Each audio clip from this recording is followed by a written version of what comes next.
Perkembangannya ya untuk sampai hari ini yang bisa saya update ya dari kemarin itu ya mungkin keadaan ibunya yang lebih membaik ya menurut keterangan rumah sakit. Oke. Dan ini kan dikatakan sebelumnya anak ini sudah mulai dirangkul ya forensik, juga sudah psikologi dan juga PPPA Kementerian Pemuda dan Perempuan dan Perlindungan Anak. Sejauh mana sudah berkoordinasi dengan pihak kepolisian? Ya kami kemarin sudah berkoordinasi ya sama baik dari seluruh stakeholder yang terkait, dari Bapas, dari Kementerian PPA, setelah itu dari Apsifor ya, dari KPAI juga gitu ya, semuanya sedang bekerja ya. Kalau kami dari tentang penanganan hukumnya ya proses sudah berjalan juga ya, kami juga sudah berkoordinasi intensif dengan kejaksaan.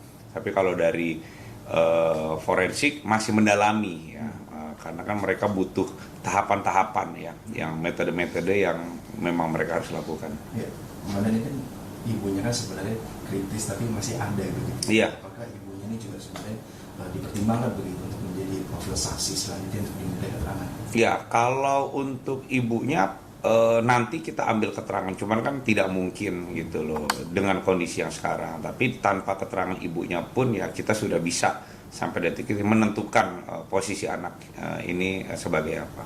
Petunjuk-petunjuk apa yang didapat dari pemeriksaan terhadap 5 saksi sebelumnya, mungkin apakah menggambarkan hubungan keluarga yang seperti apa, mungkin kondisi emosional anak ini, apakah sudah ada petunjuk-petunjuk yang menggambarkan itu? Kalau dari saksi-saksi, karena saksi-saksi kan orang luar semua ya, security dan lain-lain ya, dan bukti petunjuk pun CCTV ya, yang bisa mereka lakukan ya hanya apa yang mereka lihat dan mereka dengar gitu, itu aja.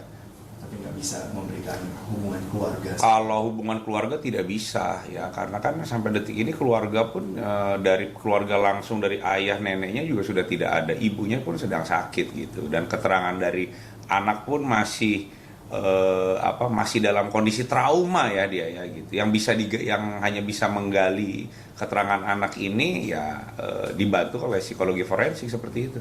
Dan tanpa mendahului apa yang menjadi kesimpulan dari psikologi forensik, melihat bahwa beliau bilang ada mendengar bisikan-bisikan seperti itu, apakah dari pola-pola penanganan kasus serupa menunjukkan memang ini masih emosional anak di bawah umur berkaitan dengan tindakan apa yang dilakukan? Ya kalau terkait masalah kejiwaan ya kami nggak bisa gitu menyimpulkan gitu tanpa ada ahli yang memang di bidangnya, yaitu psikologi forensik seperti itu gitu ya. Jadi ya sementara masih menunggu hasil psikologi gitu, karena kan ini anaknya jelas pelaku tunggal ya, pelaku tunggal, anak di bawah umur. Untuk mengetahui motif itu memang harus didalami dari segi kejiwaan ya, dari psikologi forensik. Dan apakah tindak lanjutan hukum untuk anak ini seperti yang kita tahu, bagaimana penanganan di bawah umur, atau mungkin nanti ada tambahan khusus seperti pembinaan atau dan lain sebagainya seperti apa? Ya kami sampai detik ini yang menjalani proses penyidikan ya, proses penyidikan normal ya, sampai nanti berkas kita kirim seperti itu. Update mengenai kondisi dari ibu, apakah dokter dari di mana ibu dirawat tersebut komunikasi intens untuk memberikan gambaran kapan bisa memberikan keterangan, atau mungkin kondisi terbarunya seperti apa dan sakit apa sih sebenarnya ibunya? Iya, karena ibunya kan dia diserang pakai senjata tajam ya, yang jelas banyak darah yang keluar gitu, sampai dengan informasi rumah sakit juga melakukan transfusi darah gitu seperti itu. Jadi untuk bisa menanyai dan meminta keterangan ya nanti akan diberitahu oleh dokter gitu. Tapi sementara pun juga prosesnya masih berjalan normal karena kita juga sudah tahu duduk perkaranya seperti apa. Dan apakah ada rencana untuk olah TKP lagi, melihat bahwa mungkin ada yang perlu didalami lagi dari rumah tempat kejadian perkara tersebut? Ya sementara sampai sekarang olah TKP lanjutan ya kemarin, nanti jika memang ada olah TKP kembali kami akan update. Boleh dipertegas saja mungkin dari olah TKP kemarin, apakah ada bukti-bukti baru yang diperoleh, atau mungkin hanya mengolah atau mendalami hal-hal dari laporan-laporan sebelumnya seperti apa? Ya kalau olah TKP lanjutan kemarin kita ingin memastikan gitu dari keterangannya korban sampai dengan olah TKP yang dilakukan IDEN, kita menentukan sama nggak seperti itu gitu. Ya cenderung sama. Berarti sebenarnya upaya untuk pengungkapan kasus sampai kesimpulan ini sebenarnya sudah tidak begitu lama lagi tujuannya. Ya kalau untuk pengungkapan kasus ya kami penyidik meyakini ya sampai sekarang ya perkara ini sudah duduk gitu. Sudah duduk, tinggal kita ingin mencari motifnya apa gitu. Motif dari anak ini apa? Anak umur 14 tahun, anak tunggal bisa melakukan hal ini gitu, bisa menghabisi ayah, nenek sampai ingin membuat ibunya cedera serius gitu. Ini apa ya? Ini hanya bisa dilakukan oleh psikolog.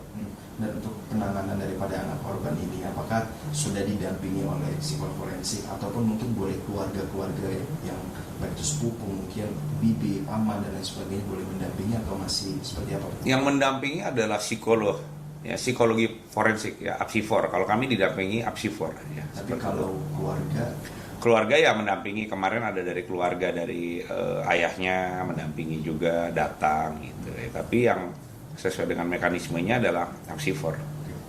Izin sebagai penutup kesimpulan mengenai perkembangan kasus ini, sejauh mana ada targetnya seperti apa, silakan.